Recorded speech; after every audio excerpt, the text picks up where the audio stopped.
இப்போது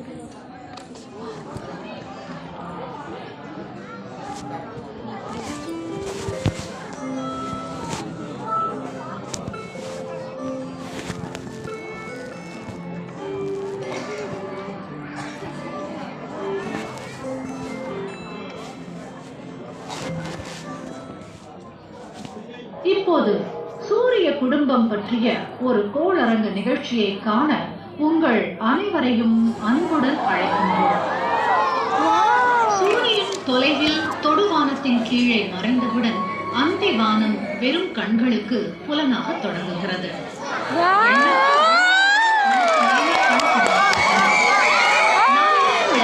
இரவு வானம் இப்படித்தான் தோன்றும். மின்னும் இந்த ஒளிப்புள்ளிகளில் எவற்றையேனும் உங்களால் அடையாளம் காண இயலுகிறதா? சிறு சிறு பகுதிகளாக சில வடிவங்களை நாமே கற்பனையாக வடிவங்களை காண முடியும். அத்தகைய கற்பனை வடிவங்களே விண்மீன் மண்டலங்கள் என்று அனைவராலும் அழைக்கப்படுகின்றன. நமது முன்னோர்கள் விண்மீன் குழுக்களில் பல்வேறு வடிவங்களை கண்டார்கள். விண்ணில் நமது முன்னோர் அறிந்து ஏற்றுக்கொண்ட 88 விண்மீன் மண்டலங்கள் உள்ளன. புராண கதை தலைவர்களின் பெயர்களும் அவற்றில் இடம்பெற்ற கடவுள்களின் பெயர்களும் இவற்றுக்கு இடம்பெற்றுள்ளன. இவற்றில் சூரியன் பயணிப்பதாக தோன்றும் விண்மீன் மண்டலங்கள் ராசி மண்டலங்கள் என அழைக்கப்படுகின்றன. அவை மொத்தம் 12. சூரியனின் பாதையில் உள்ள ஒரு குறிப்பிடத்தக்க விண்மீன் மண்டலம் சிம்மம். சப்தரிஷி மண்டலத்தின் முதல் 2 விண்மீன்களை இணைக்கும் கற்பனை கோட்டினை பின்புறமாக நீட்டினால் சிம்ம ராசி மண்டலத்தை எளிதாக அடையாளம் காணலாம். அந்த கோட்டினை முன்புறம் நீட்டினால் இந்த 2 விண்மீன்களும் துருவ நட்சத்திரத்தை சுட்டிக்காட்டுவதை அறியலாம். சிம்ம ராசியின் தலைப்பகுதி ஒரு அரிவாளை போல உள்ளது. இந்த அரிவாளின் கைப்பிடி பகுதியில் உள்ள ஒளி மிகுந்த விண்மீன் ரெகுலஸ். இதனை இந்தியாவில் மகம் என அழைக்கிறோம். சுமார் 85 ஒளியாண்டு தொலைவில் உள்ள இந்த விண்மீன் சூரியனை விட 160 மடங்கு ஒளிமிக்கது. இங்கு நாம் காண்பது பெருங்கரடி மண்டலம். இதன் வடிவம் ஒரு கலப்பையை அல்லது அகப்பையை ஒத்ததாகும். இந்தியாவில் இதனை சப்த ரிஷி என அழைக்கின்றோம். இந்த 2 சுட்டிக்காட்டி விண்மீன்களை கொண்டு துருவ நட்சத்திரத்தை அடையாளம் காணலாம். எனவே விண்மீன்களை கொண்டு இரவில் எளிதில் திசைகளை அறிந்து கொள்ளலாம்.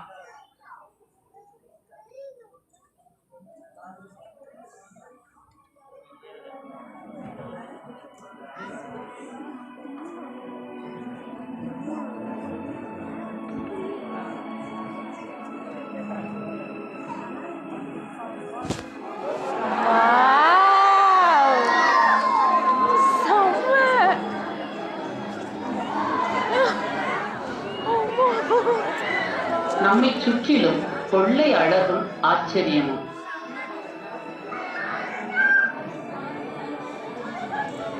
நம் பூமிக்கோளில் வேறுபட்ட நிலப்பரப்புகளில் தொடங்கி அகண்ட பிரபஞ்சம் வரையிலும் அதற்கு அப்பாலும் உற்று நோக்க தொடங்குகிறோம்.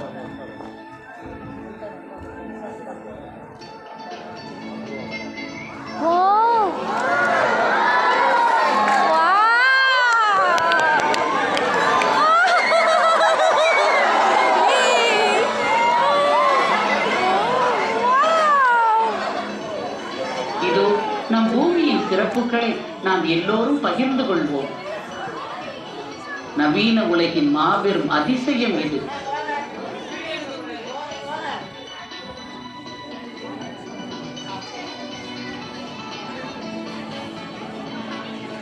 விண்வெளியில் நம் உலகம் ஒரு சாதாரண மஞ்சள் விண்மீனுடன் விரைந்து கொண்டிருக்கிறது.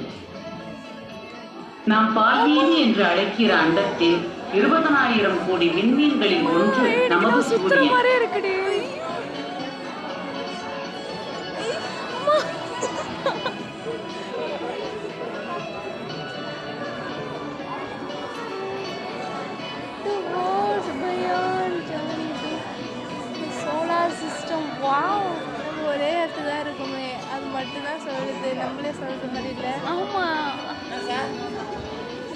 சார் எப்படி வாங்க.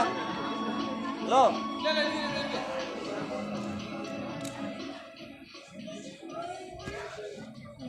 இங்கிருந்து வாங்க சார். தனி ஒரு சராசரி விண்மீன் தான் என்றாலும் சூரியனை பூமியில் உயிர் வாழ்க்கைக்கு போதிய வெப்ப கதகதப்பும் ஒளியும் வழங்கும் அசாத்திய ஆற்றல் சுரபி.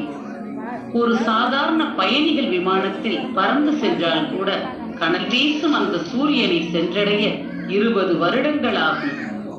ஆனால் இப்போது நாம் நொடிகளிலேயே அங்கு சென்று விடலாம். சூரியனின் அதிபிரமாண்ட தோற்றத்தை கற்பனை செய்து பாருங்கள். ஏறத்தாழ 14 லட்சம் கிலோமீட்டர்கள் குறுக்களவு.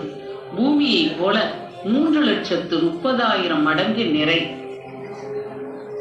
சூரியனின் உள் ஆழத்தில் 150 லட்சம் டிகிரி செல்சியஸ் அதீத வெம்மையில் ஹைட்ரஜன் அணுக்கரு பிணைவினால் ஹீலியம் உருவாகிறது. அதன் விளைவாக அளப்பரிய ஆற்றல் வெளிப்படுகிறது.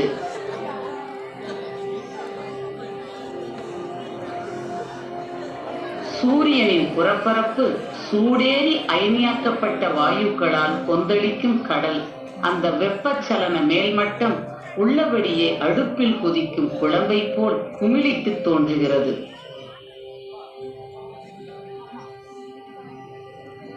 இங்கும் அங்குமாக சில இடங்களில் சூரிய கரும்புள்ளிகள் என்று அழைக்கப்படுகிற இருண்ட பகுதிகளும் காணப்படுகின்றன.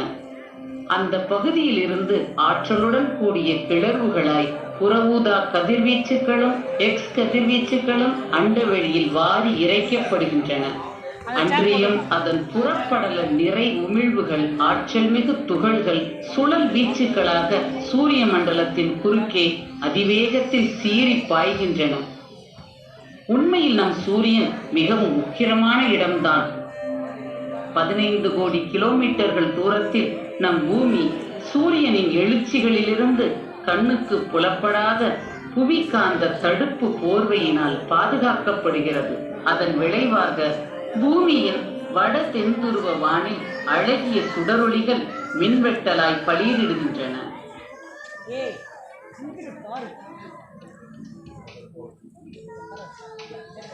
ரஷ்ய விண்வெளி முன்னோடியான அறிஞர் தியோல்கோஸ்கி ஒரு முறை கூறினார், பூமி என்பது நாகரிகத்தின் தொட்டில். ஆனால் எவரும் தொட்டிலேயே என்றென்றைக்கும் தங்கி இருக்க இயலாதே.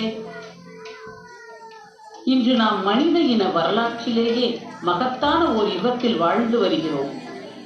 500 ஆண்டுகளுக்கு முன்னம் மாபெரும் மாலுமிகள் விரிந்து பரந்த கடல்களை கடந்து பல்வேறு புதிய கண்டங்கள் பற்றிய அரிய செய்திகளை கொண்டு சேர்த்தனர். ஆனால் இன்று மிகச்சிறிய ஊர்திகள் விண்வெளியில் பறந்து இந்த பூமிக்கு அப்பாலும் ஆராய்ச்சிக்குரிய வேறு பிற உலகங்கள் பற்றிய வியத்தகு தகவல்களை அனுப்பியுள்ளன.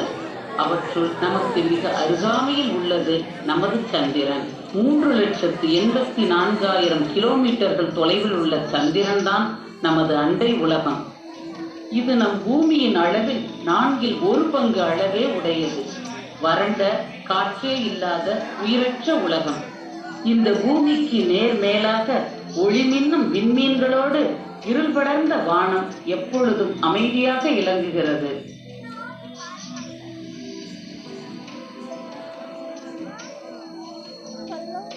சந்திரன் பொலிவும் அழகும் கொண்டு திகழ்கிறது. நிலா தட்டில் குறுமிளகு சிதறல் போல சந்திர நிலப்பரப்பில் ஆயிரக்கணக்கான பொழிவுகள். 5000 மீட்டர்களுக்கும் கூடுதல் உயரம் கொண்ட சிகரங்களுடன் எம்பி எழுந்த சில நீண்ட மலைத்தொடர்கள் எழுச்சியுடன் உள்ளன. பிற இடங்களில் விரிவான சமவெளிகளெங்கும் எரிமலை குழம்பு நிலாவின் உள்ளக துளைகளில் இருந்து பீறி கிளம்பி தாழ்வான பரப்புகளில் வெள்ளமாய் ஓடி இறுகி உறைந்த நிலையில் காணப்படுகிறது. 1960ஆம் ஆண்டுகளின் இறுதி தொட்டு 1970ஆம் ஆண்டுகளின் தொடக்கம் வரையிலும் அமெரிக்க விண்வெளி வீரர்கள் இங்கு பயணம் செய்து உள்ளனர். தங்கள் வருகையின் போது அவர்கள் இங்கு விட்டு சென்ற உபகரணங்கள், நிலா ஊர்திகள் மற்றும் மனித காலடிகள் எல்லாம் இனி வரும் பல நூற்றாண்டுகளுக்கு அவர்கள் நிலா பயணத்தின் சாட்சியங்களாக நிலைத்து நிற்கும். ஒருவேளை என்றேனும் ஒரு நாள் மனித இனம் திரும்பி வந்து இங்கு குடியேறி நிரந்தர அறிவியல் தளங்கள் நிறுவலாம். வேற்று உலகின் முதல் நகரங்கள் எழுப்பப்படுவதற்கும் இது வழிவகுக்கலாம்.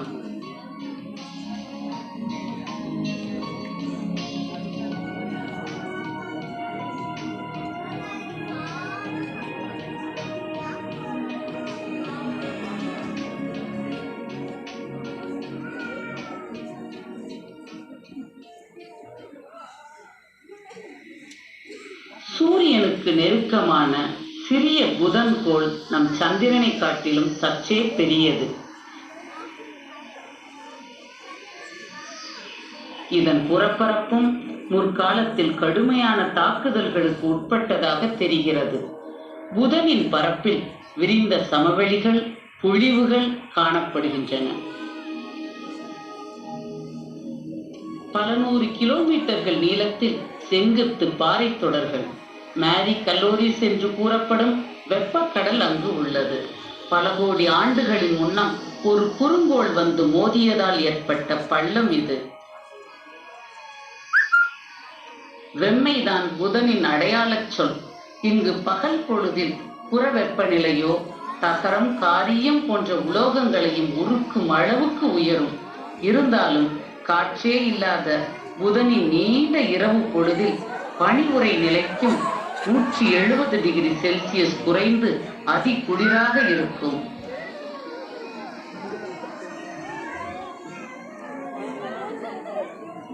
புதன் கோளுக்கு அப்பால் ஒளிரும் வெள்ளிக்கோள் வெண்ணிற மேகங்களால் போர்த்தப்பட்டு உள்ளது. கிரேக்க, ரோமானிய தொன்மங்களில் இது ஒரு காதல் தேவதையாக சித்தரிக்கப்படுகிறது. ஆனால் அழகான இந்த கோளின் மேகமூட்டங்கள் உண்மையில் மூச்சடைக்கும் கரியமில வாயு மற்றும் கந்தக அமில துளிகளால் ஆனவை. அதனால் பசுமை குடில் விளைவு ஏற்பட்டு வளிமண்டலத்தினுள் சூரிய வெப்பம் அதிகரித்து பகலிலும் இரவிலும் நிலநடுக்கோடு முதல் துருவங்கள் வரை இதன் புறவெப்பம் 460 டிகிரி செல்சியஸ் வரை உயரும். சோவியத் நாட்டு வெனிரா விண்கலம் முதன்முறையாக வெள்ளியின் தரைப்பரப்பின் காட்சிகளை அங்கு தரையிறங்கி படம்பிடித்து அனுப்பியது. விண்கலம் வெள்ளியின் வெப்பத்திலும் அழுத்தத்திலும் சிக்கி அடிபடுவதற்கு முன்னதாகவே அனுப்பிய படங்கள் இவை. அமெரிக்காவின் மெகலன் விண்கலனும் கொஞ்சம் பாதுகாப்பான தூரத்தில் பறந்தபடி திறன்மிக்க ரேடார் கருவிகளை பயன்படுத்தி அந்த கோளின் மேகத்திரைக்குள் ஊடுருவி உற்று நோக்கி வெள்ளியின் பரப்பின் படங்களை அனுப்பியது. வெள்ளியின் தரையில் நீண்டு திரண்ட சமவெளிகள், வினோதமான தோசை வடிவ நில அமைப்புகள், முன்பொரு காலத்தில் அகன்ற பள்ளத்தாக்குகளில் வெள்ளமாய் பாய்ந்து ஒழுகிய பாறை குழம்பினை உமிழ்ந்த ஓங்கிய எரிமலை சிகரங்கள் ஆகியன காணப்படுகின்றது. இன்றைக்கும் பெரிய எரிமலைகள் அங்கு கனலையும் கந்தக சாம்பலையும் அள்ளி இறைத்துக் கொண்டிருக்கின்றனவா? சமீபத்தில் வெள்ளியினை ஆராய்ந்த வீனஸ் எக்ஸ்பிரஸ் என்ற ஐரோப்பிய விண்கலம் இது உண்மை என்றே தெரிவிக்கிறது. வெள்ளி நம் பூமியின் மிக நெருங்கிய அண்டைக்கோள். ஆனாலும் இது வெவ்வேறு அண்டை உலகங்கள் எப்படியெல்லாம் இருக்கின்றன என்பதற்கு அற்புத சான்று பகர்கின்றது. வெள்ளிக்கோள் எழிலுக்கும் அன்பிற்கும் உரிய தேவதை என்கிற புகழ் ஒருபுறம் இருந்தாலும் உண்மையில் இது வேத நூல்கள் விவரிக்கும் நரகத்திற்கு மிக அருகில் உள்ளதாக தோன்றுகிறதே. பூமிக்கு அப்பால் செவ்வாய்க்கோள் அமைந்துள்ளது. இதற்கு உருளைக்கிழங்கு வடிவில் டிமோஸ், போபோஸ் ஆகிய 2 குட்டி சந்திரன்கள் உள்ளன. மணற்குன்றுகள் நிறைந்த பாலைவனங்கள், இருண்ட பிரதேசங்கள், ஒளிரும் பனித்துருவங்கள் கொண்ட உலகம் செவ்வாய். செந்நிற இரும்பு துரு சமவெளிகளில் புழுதி பூதங்கள் சுழன்றோடுகின்றன. அவ்வப்போதாய் சீறி கிளம்பும் இந்த கொடும் புயல் வழியில் கிடக்கும் அனைத்தையும் சுருட்டி வாரி அழித்துவிடும்.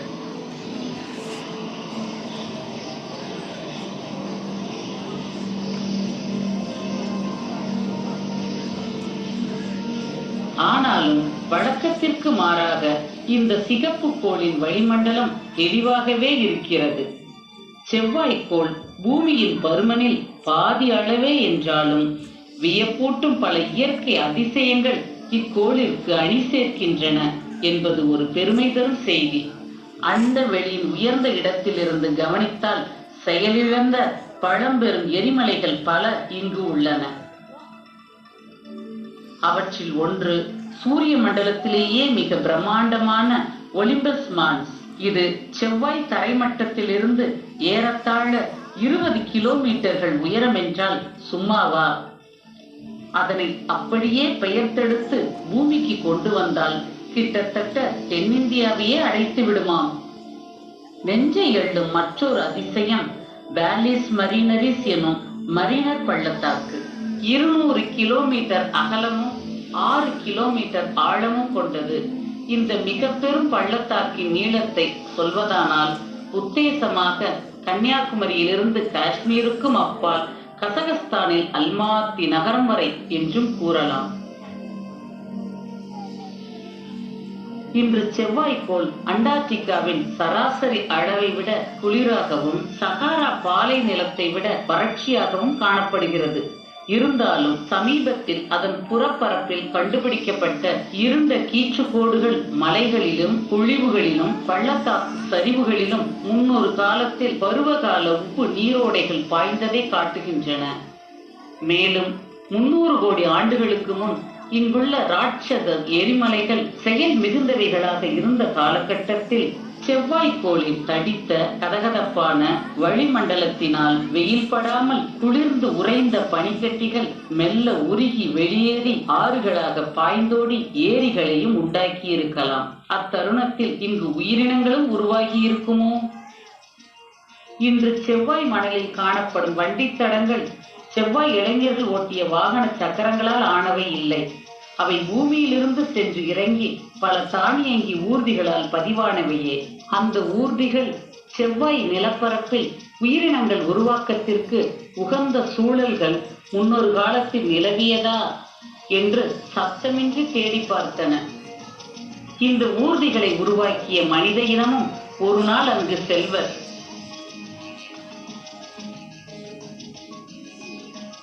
ஆனால் எதிர்பாராத முரண் திருப்பமாக பழங்காலத்தில் செவ்வாய் பாறைகளுக்குள் உயிரி படிவங்கள் புதைந்திருந்தது. விண்கற்கள் மோதலில் அந்த பாறைகள் வெடித்து சிதறி அவற்றில் சில உயிரி துணுக்குகளே அதிவேகத்தில் பூமிக்குள் வந்து விழுந்திருக்கும் அல்லவா? சுருங்க சொல்வதானால் ஒருவேளை நாம் அனைவருமே உண்மையில் செவ்வாயிலிருந்து வந்தவர்களோ? இது சிந்தனைக்குரிய வேடிக்கையான ஒரு கேள்வி.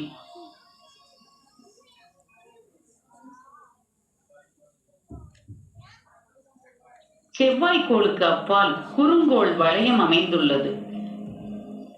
இவை சூரிய மண்டலம் உருவான பொழுதில் வெளிப்பட்ட சிதறல் துண்டுகள்.